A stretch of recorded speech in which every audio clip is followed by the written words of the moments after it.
Okay, well, I'm recording. I don't know about you.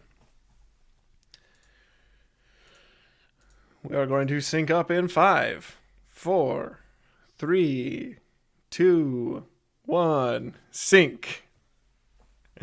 Nope, it worked fine. 5, 4, 3, 2, 1. Sync.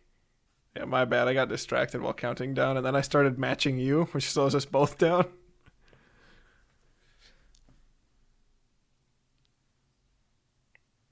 Heyo. Actually, you have to apologize to my coworker Matt.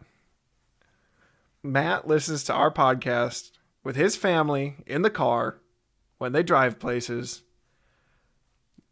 Well, you have, but usually I try to just block them out. I can't get them all. Um, oh, wait, matey. Look, Matt came to my office and he said, look, maybe you need to start adding disclaimers to the front of your podcast. I know, right? Can you believe that? No, we didn't have any spoilers. No, there was nothing.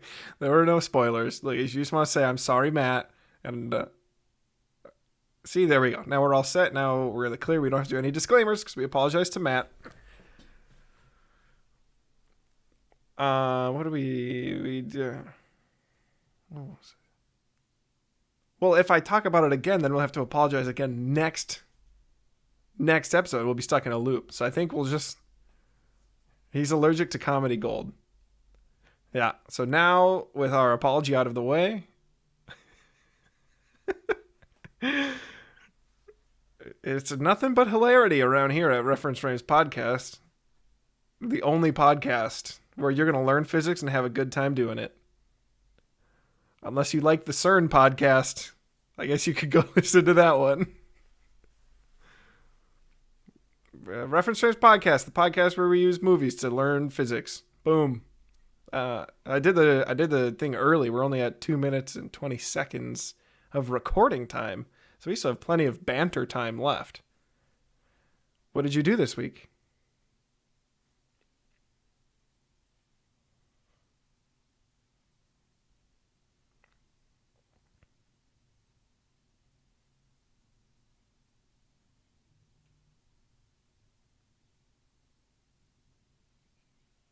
Yeah, not a whole lot to talk about there, huh? Well, okay. Well, I don't know what that is. Oh. Oh, okay. Uh, that's good. I'm sure it'll be a great time.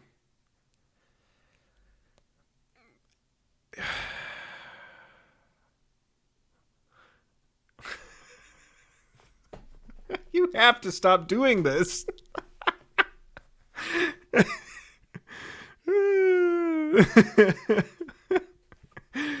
No. I went to Alabama a couple weeks ago. I think it was a couple weeks ago. Dude, I don't know. Time has slipped away from me. But I went to Alabama, and on the plane, I watched the Batman movie with Pattinson, with Robbie. That's right. And it was really good.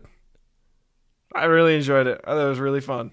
Well, not fun, I guess is not the right word. I was glued to my seat from start to finish. It's like 3 hours long. It's really long. You like Lord of the Rings, so.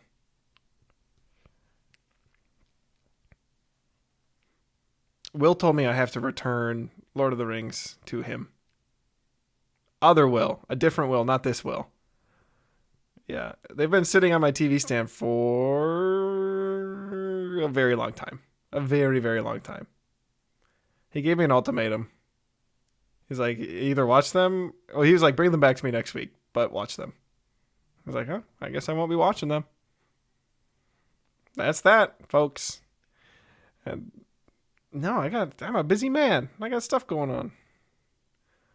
Well, I have to play D&D on Sunday. With you. It's going to happen. It has to.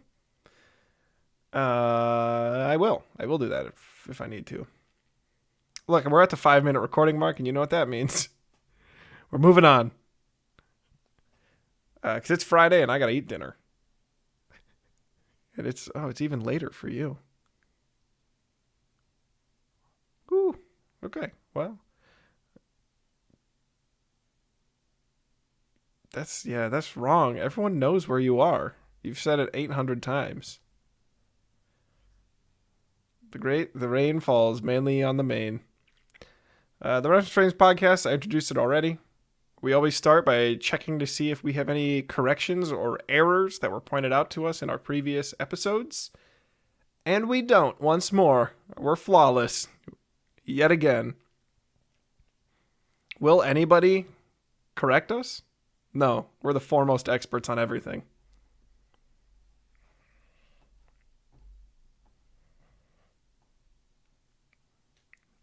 Do you want to tell the people what the correction was that you thought was a correction, but actually you were right the whole time? And do you want to brag about that? I thought I was wrong, but actually I was right. Okay.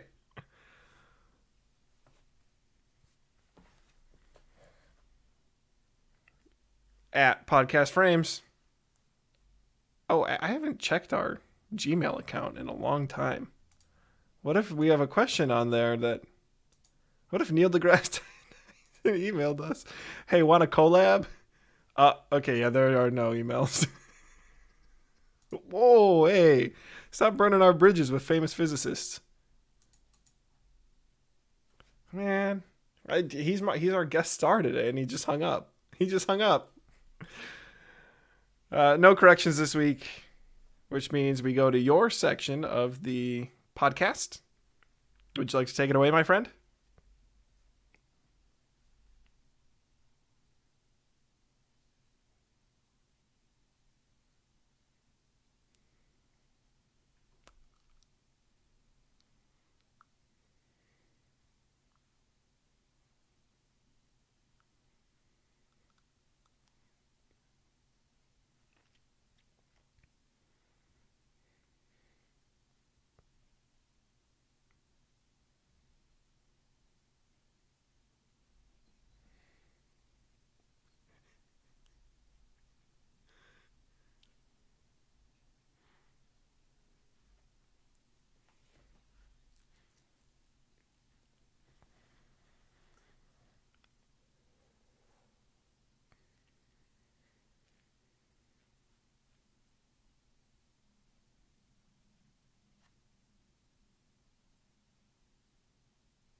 Remember to drink your Ovaltine. Really? It's a classic. It's... Whoa, hey, come on now.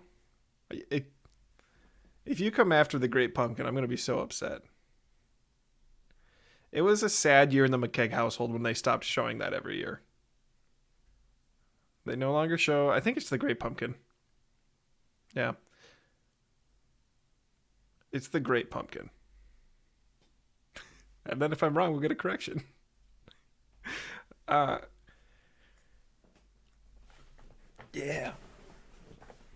Yeah. He's Mr. Greenheisen. Is that from that one?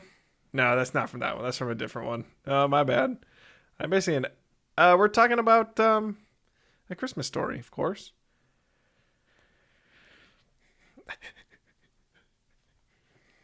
Yes, very nice. Well, obviously, we are certainly the focal point is going to be the tongue on the pole, because I am, without a doubt this time, I'm actually certain of this. Because that is the most interesting thing that happens in the entire movie. No, it bounces off a mirror in his imagination. Or maybe it's not his. He like breaks his glasses. Yeah. Spoiler alert for anyone who hasn't seen this movie. I think we're going to talk about how in the world could a tongue, simply by touching a pole, freeze to it. What's the deal with that? Also, side note, they just leave. They just leave him there. They just go inside. They don't. They're not even like he needs help. They're like, and the kid's like out at the pole, still stuck.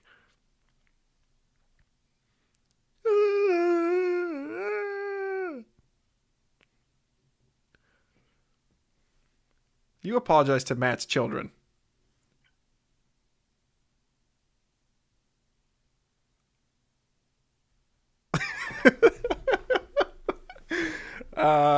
I think that's the direction we're gonna go. Am I right?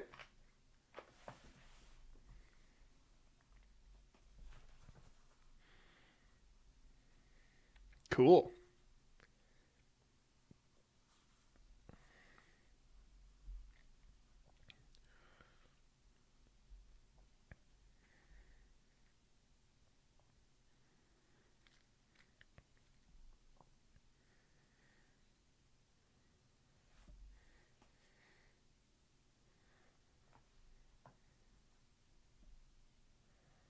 What even is it?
Yeah, it's the classic analogy of kind of springs on balls to describe temperature. And what you're saying is something everyone is familiar with, that if you touch something that is cooler than you, it feels cold. And if you were to leave that spoon, put that spoon back, and someone else came and touched it, they'd be like, hey, one part of the spoon is warmer than another.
Okay, I'm in.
Mm-hmm.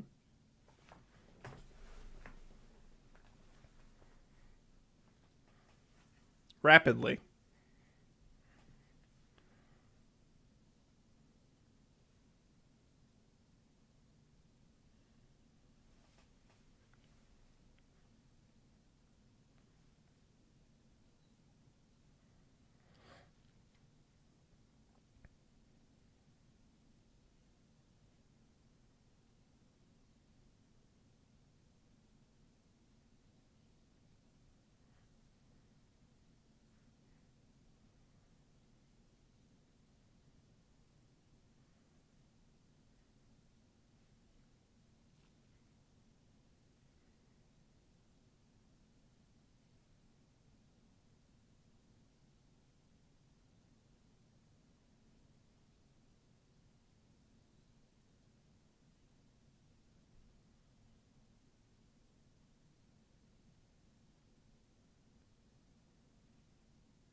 I mean, I think it all makes sense. What you essentially are saying is that flagpole is really cold, and his tongue is fairly warm.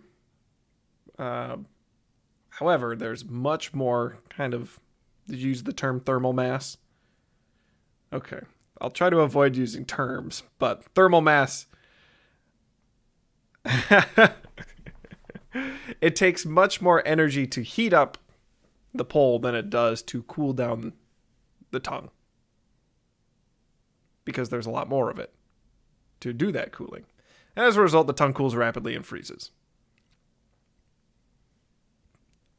Not just because of the tongue, but because his parents named him Flick. Sorry to derail, but it's been on my mind this whole time. I didn't know that was his name.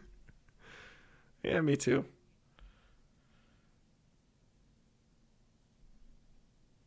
Yeah, that's a fair point.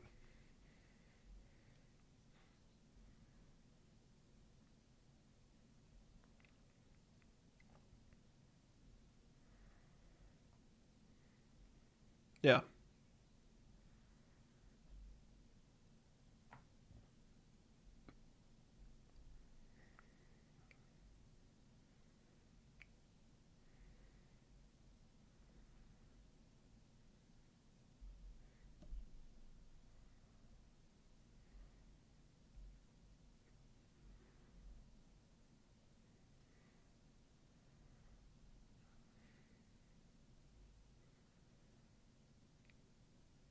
I did it. Yeah, because I saw the movie. I wanted to try it. Yeah. I didn't do as much. Flick sticks his whole tongue on it. I did like the very, very, just a tiny little touch to see if it would actually happen, and it totally does. But a place we see it, no, it was little enough that I could just pull it off, but definitely was sticky. But we also see it with like ice cubes. If you grab an ice cube fresh out of the freezer, and I don't know, your mouth is in just the right state, like maybe there's some saliva on your lips, and you like touch the ice cube to your lips, it'll stick there. It's funny. Very frustrating sometimes when you're not expecting it. Right, because that layer of ice melts pretty quickly. Yeah, that's a big one. We deal with uh, heat pretty much or temperature almost constantly in our lives. Think about our computers have big old chunks of metal in them just to catch all the heat, and we have special fans to blow the heat to blow cool air onto that metal to cool it back down so our computers don't overheat. We have to deal with the flow of temperature constantly. Yes.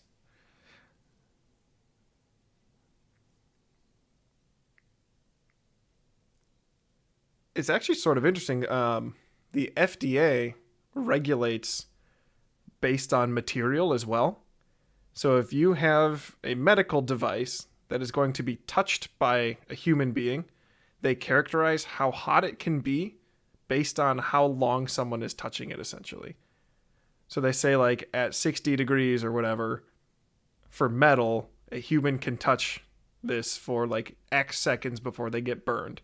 If it's plastic at 60 degrees, a human can touch it for this long before getting burned. It's really interesting and kind of controlled how we had to design our device a little bit in the sense that we couldn't make everything out of metal, but that's sort of not very feasible anyway.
And if it's a hot day out and you sit on a metal bench, youch. Am I right? Oh, well, there we go. You just gotta deal with it for just less time. Pro tips. A fun one is uh, water. Actually, here's a little application of kind of heat flow. So if you've ever been maybe in a bathtub that's cooling off, and you've been sitting still for a while, and then you move, you might get the sensation that the water is much colder than you thought it was. And that's because when you're sitting in water, you heat up the water immediately around all of your skin. But then that water doesn't go anywhere, it just sits there. And then as soon as you disturb the water, it brings in new, fresh, unheated water. Heated not by your body, but instead by the cooling room temperature air around you. And that's why scuba divers wear wetsuits or dry suits. A wetsuit brings water in, and then it doesn't exchange that water. So you have to heat up that water one time, and then it just kind of exists right there with you. Whereas a dry suit holds air, and you heat up that air, essentially, and it prevents cold water from getting in.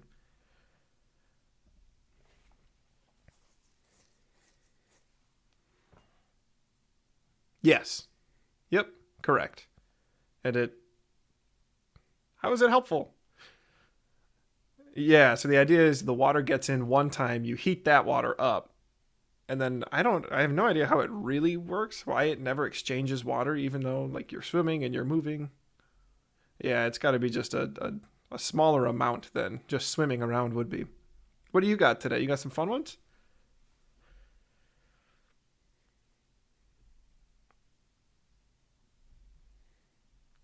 in your cast iron pan?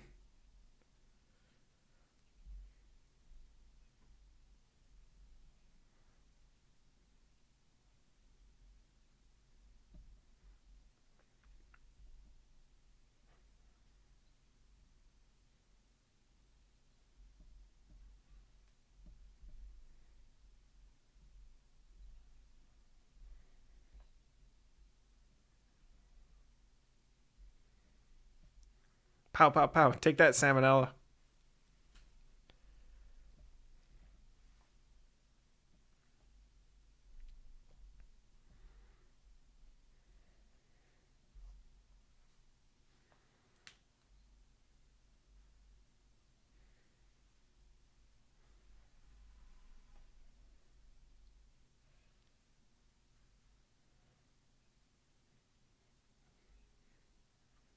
Yeah,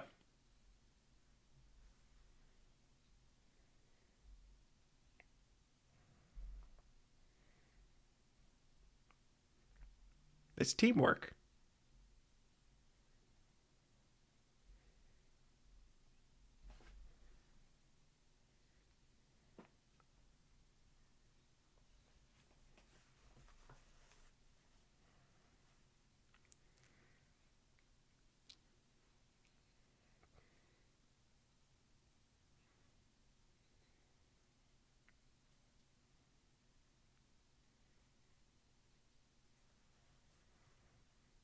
Ooh, holy moly. No, thank you.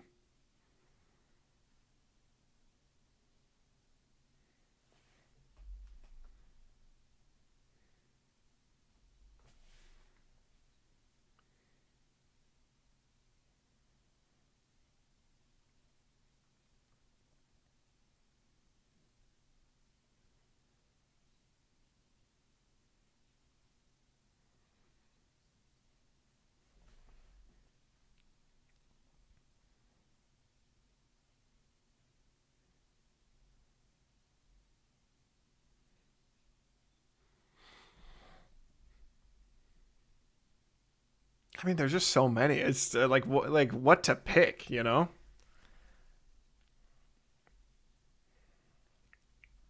Yeah.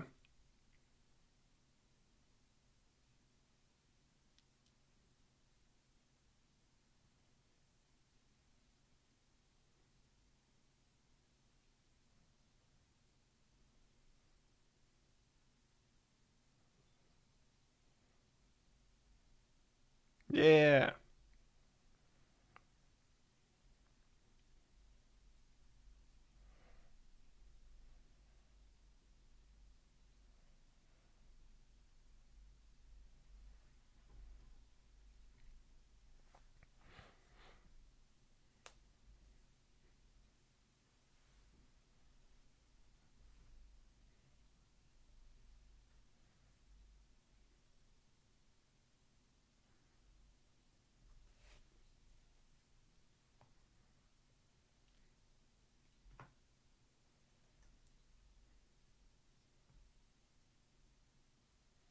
There's a fun one. No, I like mine. I think. Mine were right, weren't they? Oh, thanks. Thanks, man. Yeah, I'm satisfied with the ones that I picked then.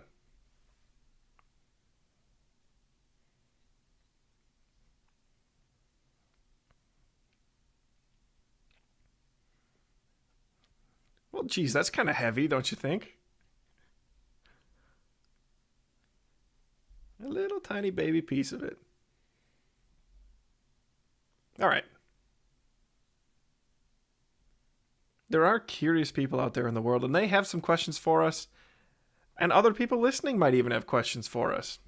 Folks, the third segment of our show is answering questions from you, the audience, about anything you want to send us. Generally about physics, but if you need a Tolkien question, Will can answer it. If you need some help because you're stuck in a video game, let us know. We can probably help. If you have a D&D question, Will can answer that pretty well. I can answer it decently well as well from a player perspective instead of a dungeon master perspective.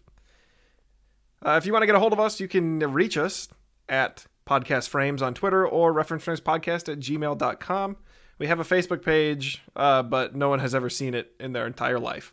So today's question comes from our number one contributor at Davey Nelly. The man himself says, suppose I were to Ant-Man a car. If it gets bigger, would the atoms that make up the car enlarge, or would the number of atoms have to increase?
I still think my favorite part of this article is the Pym particles allow the user to bypass the square cube law of physics.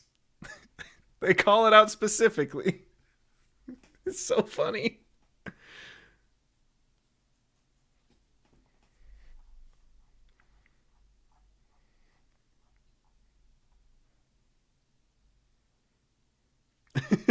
What? You can't just do that.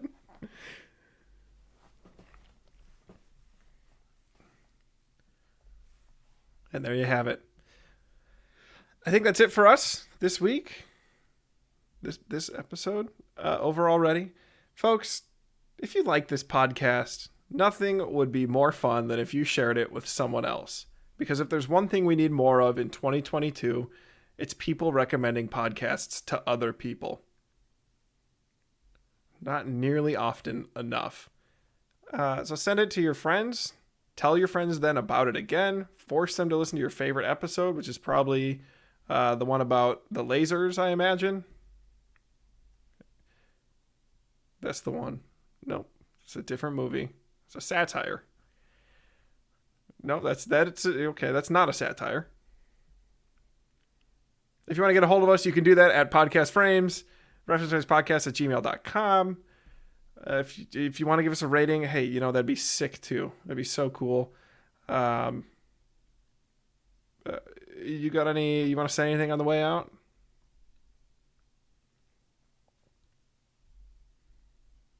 Okay. Don't name your kids Flick. Do not. Don't bring Matt into this. You don't even know him. I know what I did. I had to apologize to him today, so you can apologize too. Bye, everyone.